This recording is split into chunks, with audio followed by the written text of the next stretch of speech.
મહાત્મા ને શ્રદ્ધાથી અખંડ ચિંતન થાય. ફાટેલ લંગોટી ને તુમડીનું. સ્વામિનારાયણ હરે સંવત 1878 શ્રાવણ સુધી પંચમીને દિવસ સ્વામી શ્રી સહજાનંદજી મહારાજ શ્રી ગઢડા મધ્યે દાદા કાચરના દરબારમાં આથમણે દ્વાર મેળીની ઓસરીએ વિરાજમાન હતા અને સર્વે શ્વેત વસ્ત્ર ધારણ કર્યા હતા ને પોતાના મુખારવિંદની આગળ પરમહંસ તથા દેશ દેશના હરિભક્તની સભા ભરાઈને બેઠી હતી ને પરમહંસ દુકડ સરોદા સતાર વગાડીને મલાર રાગના કીર્તન ગાતા હતા. પછી શ્રીજી મહારાજે કહ્યું, જી કીર્તન ગાવા રહેવા દો, હવે તો પરમેશ્વરની વાર્તા કરીએ. પછી પરમહંસે કહ્યું, જે સારું મહારાજ. પછી શ્રીજી મહારાજે પ્રશ્ન કર્યું, છે શાસ્ત્રમાં કયા એવા ધર્મ પાળતો હોય ને ભગવાનની ભક્તિ પણ કરતો હોય ને તેને એવો આપત્કાર આવે છે, ભક્તિ રાખવા જાય તો ધર્મ જાય ને ધર્મ રાખવા જાય તો ભક્તિ જાય, ત્યારે કેને રાખવો ને કેનો ત્યાગ કરવો? પછી બ્રહ્માનંદ સ્વામી બોલ્યા, છે જો ભગવાન ભક્તિ રાખે રાજી હોય તો ભક્તિ રાખવી, અને જો ધર્મ રાખે રાજી હોય તો ધર્મ રાખવો. ત્યારે શ્રીજી મહારાજે કહ્યું, છે જેને પ્રકટ ભગવાન મળ્યા હોય તેને તો જેમ ભગવાન રાજી હોય તેમ જ કરવું એ ઠીક છે, પણ જ્યારે ભગવાનનું પરોક્ષપણું હોય ત્યારે કેમ કરવું? પછી મુક્તાનંદ સ્વામી એનો ઉત્તર કરવા લાગ્યા, પણ થયો નહીં. પછી શ્રીજી મહારાજ બોલ્યા, છે જ્યારે ભગવાન પરોક્ષ હોય ને આપત્કાર પડે ને કોઈ ન રહે ત્યારે તો ભગવાનનું એક અખંડ ચિંતન કરવું, તો એ ભગવાનના માર્ગ થકી પડે નહીં. પછી વળી શ્રીજી મહારાજે પ્રશ્ન પૂછ્યો, છે જે ભગવાનનો મહિમા અતિશય સમજતો હોય તેણે કરીને એમ જાણે જે ગમે તેટલા પાપ કર્યા હોય ને જો ભગવાનનું એક નામ લીધું હોય તો સર્વે પાપ બળીને ભસ્મ થઈ જાય એવું મહાત્મા સમજતો હોય તેને કેવી રીતે સમજે? ત્યારે ધર્મમાંથી ડગાય નહીં. પછી મુક્તાનંદ સ્વામીએ એ પ્રશ્નનો ઉત્તર કરવા માંડ્યો, પણ થયો નહીં. પછી શ્રીજી મહારાજ બોલ્યા, છે જે ભગવાનનો મહિમા અતિશય જાણતો હોય તેને તો આવી રીતે સમજાય, ત્યારે ધર્મમાં રહેવાય. જે મારે તો અખંડ ભગવાનનું ચિંતન કરીને એકાંતિક ભક્ત થવું છે, અને જો કામ ક્રોધ લોભાદિક વિકારને વિશે મારી વૃત્તિ જશે તો મારે ભગવાનના ચિંતનમાં એટલો વિક્ષેપ થશે. એમ જાણીને કુમાર્ગ થકી અતિશેષ ડરતો રહે અને અધર્મને વિશે કોઈ કાર્ય પ્રવર્તે જ નહીં, એવી રીતે સમજે તો ભગવાનનું મહાત્મા અતિશય સમજતો હોય તો પણ ધર્મમાંથી કોઈ કાર્ય પડે નહીં. અને ભગવાનનું જે અખંડ ચિંતન થવું તે કાંઈ થોડી વાત નથી. ભગવાનનું ચિંતન કરતાં કરતાં જો દેહ મૂકે તો તે અતિ મોટી પદવીને પામે છે. પછી બ્રહ્માનંદ સ્વામીએ પૂછ્યું, છે એમ જાણીએ જ છીએ તો પણ અખંડ ચિંતન રહેતું નથી, તેનું શું કારણ છે? પછી શ્રીજી મહારાજ બોલ્યા, છે એક તો અખંડ ચિંતન થાય એવી શ્રદ્ધા જોઈએ, અને જ્યારે એવી શ્રદ્ધા ન હોય ત્યારે તેટલું મહાત્મા જાણ્યામાં પણ ઓછપ છે, અને જ્યારે મહાત્મા જાણ્યામાં ઓછપ છે ત્યારે ભગવાનના સ્વરૂપના નિશ્ચયમાં પણ એટલી ઓછપ છે. માટે જો ભગવાનના સ્વરૂપનું મહાત્મા તથા શ્રદ્ધા હોય તો અખંડ ચિંતન થાય. તે મહાત્મા એમ જાણવું છે ભગવાન તો જેવા પ્રકૃતિ પુરુષ થકી પર છે તેવા ને તેવા જ પ્રકૃતિ પુરુષમાં આવ્યા છે.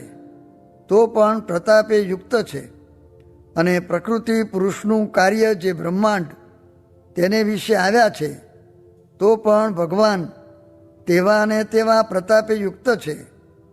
પણ ભગવાનની મૂર્તિને વિશે કોઈ રીતે માયાનો લેશ અડતો નથી.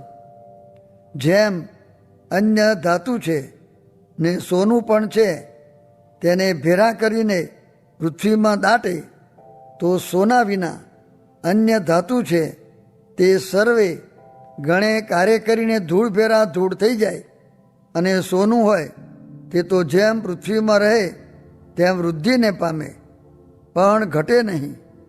તેમ ભગવાન અને બીજા જે બ્રહ્માદિક દેવ તથા મુનિ તે કાંઈ સરખા નથી. કેમ જે જ્યારે વિષયરૂપી ધૂળનો યોગ થાય ત્યારે ભગવાન વિના બીજા ગમે તેવા મોટા હોય તો પણ વિષયમાં એકરસ થઈ જાય, અને ભગવાન તો મનુષ્ય જેવા જણાતા હોય તો પણ એને માયિક પદાર્થ બાદ કરવાને સમર્થ થાય નહીં, અને ગમે તેવા વિષય હોય તો તેમાં કોઈ દિવસ લોપાય નહીં. એવું ભગવાનનું અલૌકિક સામર્થ્ય છે. એમ ભગવાનનું મહાત્મ્ય જાણે તો તેને ભગવાનનું અખંડ ચિંતન થાય, અને જ્યાં સુધી વિષયનો લીધો લેવાય ત્યાં સુધી એ ભક્તે ભગવાનનો અલૌકિક મહિમા જાણ્યો જ નથી. અને જો ઉદ્ધવજી હતા તેને ભગવાને એમ કહ્યું છે, હે ઉદ્ધવ, હું થકી અણુમાત્ર ન્યૂન નથી. તે શા માટે છે? ઉદ્ધવજીએ અલૌકિક ભગવાનનું મહાત્મ્ય જાણ્યું હતું ને પંચ વિષયના લીધા લેવાતા નહોતા, અને જેને ભગવાનનો મહિમા સમજાય છે તેને રાજ્ય હોય અથવા ભીખ માગી ખાય તે બે સરખું વર્તે, અને બાળક સ્ત્રી અને 16 વર્ષની સ્ત્રી અને 80 વર્ષની સ્ત્રી તે સર્વમાં સરખો ભાવ વર્તે, અને જે સંસારમાં સારું નરસું પદાર્થ હોય તે સર્વેમાં સરખી ભાવના રહે, પણ સારા પદાર્થમાં પતંગિયાની પેટે અંજાઈ જાય નહીં, અને ભગવાન વિના બીજા કોઈ પદાર્થમાં લોભાય નહીં. એક ભગવાનની મૂર્તિમાં જ લોભાય, અને એવી રીતે જે વર્તતો હોય તે ભક્ત ગમે તેવા મોટા વિષય હોય તેમાં બંધાય નહીં. અને જો એવો મર્મ ન સમજાયો હોય તો ફાટી લંગોટી તથા તુંબડી તેમાંથી પણ મનને ઉખેડવું મહા મુશ્કેલ છે. માટે આવી રીતે ભગવાનની મૂર્તિનું મહાત્મ્ય જાણ્યા વિના બીજા કોટી સાધન કરે તો પણ ભગવાનની મૂર્તિનું અખંડ ચિંતન થતું નથી. અને જે ભગવાનના સ્વરૂપનો મહિમા જાણે છે તેને જ ભગવાનનું અખંડ ચિંતન થાય છે. ઇતિ વચનામૃતમ એવી રીતે ગઢડા મધ્ય પ્રકરણનું ચોથું વચનામૃત જે તે થયું. આ તો બળિયા છે, તે ગમે એવી વાસના છે તો પણ અંતકાળે હિરજીની પેઠે નસ્તર મારીને દેહની ખબર રહેવા દેશે નહીં, ને વાસના ટાળી નાખે એવા છે. સ્વામિનારાયણ સ્વામીએ વાત કરી છે, મહારાજની કહેલી વાત કરી છે. મહારાજ કહે છે, કરોડ વાણે કરીને એક મનવાર ભરાય એવી 100 કરોડ મનવારું ભરવી છે. એટલા જીવનું કલ્યાણ કરવું છે. તે એટલા જીવનું કલ્યાણ કેમ થાય? પછી અમે વિચાર કર્યો છે, અમારું દર્શન કરે તેનું કલ્યાણ. વળી એમ વિચાર કર્યો છે, અમારું દર્શન તે કેટલાક જીવને થશે, માટે અમારા સાધુના દર્શન કરે તેનું પણ કલ્યાણ. પછી વળી તેમાં પણ વિચાર થયો છે, સાધુનું દર્શન પણ કેટલાક જીવને થશે, માટે અમારા સત્સંગીનું દર્શન કરે તેનું પણ કલ્યાણ.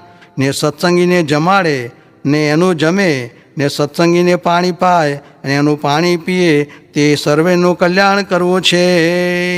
સ્વામિનારાયણ સ્વામીએ વાત કરી છે, જેમ છે એમ કહેવાય નહીં, ને કહીએ તો અડધી સભા ઉઠી જાય. પણ શાસ્ત્રમાં કહ્યા છે એવા ખરેખરા સાધુ મળે ને તે કહે તેમ કરે તો કોટી જન્મે કસર ટળવાની હોય તે આજ ટાળી નાખે, ને ભ્રમરૂપ કરી મૂકે. એ તો ગોકુળ ગામ કો પેંડો હે ન્યારો, અને આ તો જીભ ઝાલીને બોલીએ છીએ એમ બોલ્યા. સ્વામિનારાયણ હરે સ્વામીએ વાત કરી જે અનંત કોટી બ્રહ્માંડ છે તે સર્વ બ્રહ્માંડમાં અનંત કોટાન કોટી ભગવાનની મૂર્તિઓ છે. એ સર્વના કારણ સ્વામિનારાયણ ભગવાન છે એમ સમજવું. સ્વામિનારાયણ હરે સ્વામીએ વાત કરી જે ધર્મ સત્સંગમાં રાખે ને વૈરાગ્ય કરીને નાશવંતપણું દેખાય એટલે બંધાય નહીં, ને જ્ઞાન જે આત્મનિષ્ઠા તેણે કરીને દેહના સુખ દુઃખમાં ન લેવાય, પણ મોક્ષ તો ઉપાસનાએ કરીને થાય છે.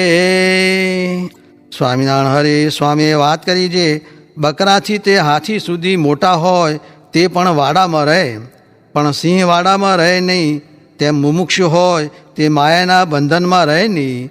માટે આ જોગમાં આવ્યા છે તે ભગવાનના ભક્તને મનુષ્ય જેવા ન જાણવા. સ્વામિનારાયણ હરે સ્વામીએ વાત કરી જે કથા વાર્તા કીર્તન ને ધ્યાન એમાંથી તૃપ્તિ પામવી નહીં, ને ભગવાનની મૂર્તિમાં મનુષ્ય ભાવ કલ્પે એ દ્રોહ કર્યો કહેવાય. ને સાકાર સમજવા સર્વોપરી સમજવા તે કરતાં પણ આ વાત અટપટી છે. માટે ભગવાનની પ્રગટ મૂર્તિને વિશે ત્રણ દેહનો તથા ત્રણ ગુણનો તથા ત્રણ અવસ્થાનો ભાવ તથા ઇન્દ્રિયોની ક્રિયા દેખાય, પણ તે ભગવાનની મૂર્તિની વિશે સમજવો જ નહીં. પણ દેખાય છે તે તો નટના દ્રષ્ટાંતની પેઠે સમજવું. સ્વામિનારાયણ હરે સ્વામીએ વાત કરી જે જન્મ થયા મોર શાદી ક્યાંથી લખાય, તેમ પુરુષોત્તમ આવ્યા નહોતા તેની વાત શાસ્ત્રમાં ક્યાંથી લખાણી હોય. સ્વામિનારાયણ હરે સ્વામીએ વાત કરી જે ભગવાન ભજવામાં સુખ છે, ને જે થાય છે તે સંસ્કારે થાય છે. તે શિવલાલને પોર દોઢ પોર ધ્યાનમાં બેસાય, ને અભયસંગને 2 પોરનું ધ્યાન. તે ચાય તે કામ આવે પણ બેસે એવો નિયમ. ત્યારે એ બધું સંસ્કાર તે કોઈક મોટા સાધુની દ્રષ્ટિ એમ મર્મમાં પોતાનું સામર્થ્ય કહ્યું. સ્વામિનારાયણ હરે સ્વામીએ વાત કરી જે ભાદર નદીને કાંઠે આત્માનંદ સ્વામીએ શ્રીજી મહારાજને કહ્યું જે હે મહારાજ, સત્સંગ તો બહુ થયો. ત્યારે શ્રીજી મહારાજે કહ્યું જે હજી સત્સંગ ક્યાં થયો છે એમ કહીને બોલ્યા જે એક એકાંતિક સાધુ વાંસે લાખ લાખ મનુષ્ય ફરશે ત્યારે જાણીએ જે સત્સંગ થયો. અને વળી બ્રહ્માંડ આખાના જીવ સ્વામિનારાયણ સ્વામિનારાયણ ભજન કરશે ત્યારે સત્સંગ થયો એમ જાણવું. એમ કહીને વળી બોલ્યા જે કરોડ વાણે કરીને 1 મનવાર ભરાય, એવી 100 કરોડ મનવારો ભરાય એટલા જીવનું કલ્યાણ કરવું છે.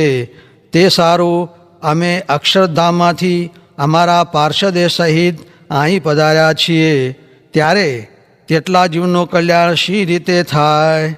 પછી અમે વિચાર કર્યો જે જીવ અમારું દર્શન કરે તેનું કલ્યાણ થાય.